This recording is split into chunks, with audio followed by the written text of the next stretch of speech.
मेरा नाम सनी है और मैं बैडलैंड्स के सबसे खौफनाक रीजेंट शासक का सेवक हूं। मेरी पीठ पर 404 टैटूज हैं। हर एक टैटू उस एक जान का प्रतीक है जो मैंने अपने बैरन क्विन के लिए ली है। मुझे लगा था कि मैं मरने तक एक बेरहम कातिल मशीन बना रहूंगा, लेकिन फिर मुझे एक ऐसी समस्या का सामना करना पड़ा जिसने मेरी दुनिया पलट दी। मेरी गुप्त प्रेमिका मेरे बच्चे की मां बनने वाली है और इस जगह पर इस जुर्म के लिए हम दोनों को मौत की सजा दी जाएगी। सब कुछ एक आम गश्त पेट्रोल से शुरू हुआ। मुझे एक काफिला मिला जिसे नोमैड लुटेरों ने तबाह कर दिया था। वो दरअसल मेरे बैरन का ही काफिला था, लेकिन मैंने उम्मीद नहीं की थी कि उस तबाही के बीच मुझे एक बॉक्स के अंदर से एक बचने वाला मिलेगा। एक लड़का जिसका नाम MK था।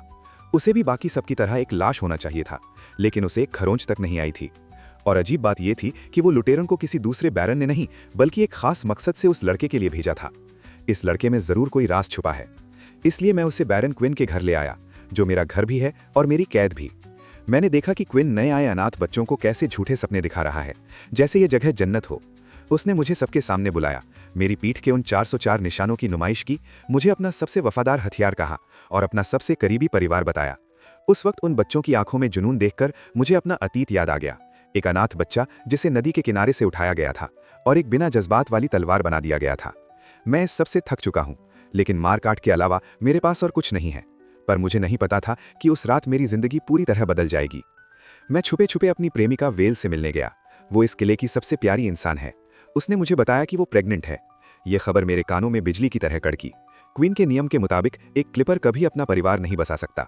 अगर पता चला तो हमें और हमारे बच्चे को मौत के घाट उतार दिया जाएगा। वेल ने मुझसे गिड़गिड़ाकर कहा कि मैं उसे इस खूनी जगह से दूर ले चलूं, मगर निकलना इतना आसान कहाँ है। बहुतों ने कोशिश की, लेकिन क्विन ने उन्हें पकड़ लिया और उनकी लाशें दीवारों पर लटका दी गईं। पहली बार मुझे हड्डियों तक कांप देने वाला डर लगा, अपने लिए नहीं, बल्कि वेल और उस मासूम जान के लिए जो अभी पैदा भी नहीं हुई है।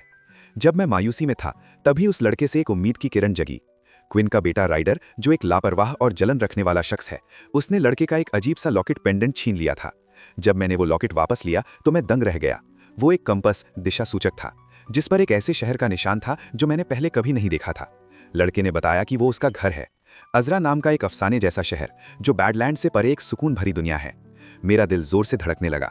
अजरा, वो जगह जो सिर्फ कहानियों में थी, क्या सच में वजूद रखती है? क्या वही मेरी, वेल और बच्चे की आखिरी उम्मीद है? मैंने उस लड़के पर नजर रखनी शुरू की। मेरी अंतरात्मा कह रही थी कि उसके राज इससे भी गहरे हैं। जल्द ही मैंने देखा कि बाथरूम में राइडर के लोग उसे परेशान कर रहे थे। जैसे ही उसके शरीर से खून निकलने लगा, उसके अंदर से एक अंधेरी और भयानक शक्ति बाहर आई। उसकी आंखें काली हो गईं और उसने पल भर में अपने से कई गुना ताकतवर लोगों को ढेर कर दिया। उसकी रफ्तार इंसानी नहीं थी। जब उसे होश आया तो उसे कुछ याद नहीं था कि क्या हुआ। मैं सुन्न रह गया और समझ गया कि द विडो उसे हर कीमत पर क्यों पाना चाहती है। ये लड़का कोई आम इंसान नहीं, बल्कि एक जीता जागता हथियार है। हालात और पेचीदा हो गए जब द विडो खुद मुझसे मिलने आई।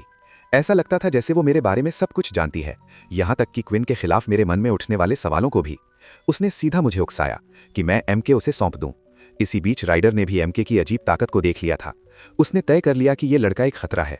उसने साजिश करके MK को पकड़ लिया और चोरी का इल्जाम लगाकर अगले दिन सबके सामने उसे मौत की सजा सुना दी। उस रात मैं करवटें बदलता रहा। एक तरफ विडो की धमकी थी तो दूसरी तरफ राइडर के मौत का जाल। क्विन की मुझ पर बढ़ती निर्भरता और उसका कंट्रोल मुझे दम घोंट रहा था। मैंने अपने हाथ में उस कंपस को देखा। वो अजरा की एक धुंधली सी उम्मीद थी, और उस जगह तक पहुंचने की अकेली चाबी वही लड़का था जो कल मरने वाला था। आखिरकार मैंने फैसला कर लिया। सुबह होने से ठीक पहले, जब अंधेरा सबसे गहरा था, मैं जेल में घुसा। मैंने MK को उसका कंपस वापस दिया और किले के बाहर जाने वाला गुप्त रास्ता खोल दिया।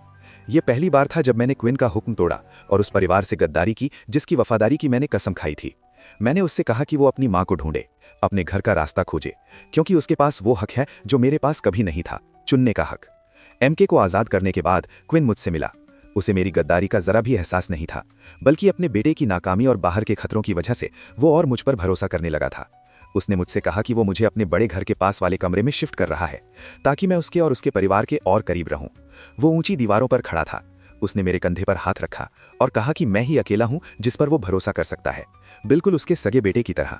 उस पल मुझे समझ आया कि मैं आजाद नहीं हुआ हूं, बल्कि और गहरा फंस गया हूं। ये किला, ये नाम निहाद परिवार अब एक ज्यादा शानदार और ज्यादा मजबूत कैदखाना बन चुका है।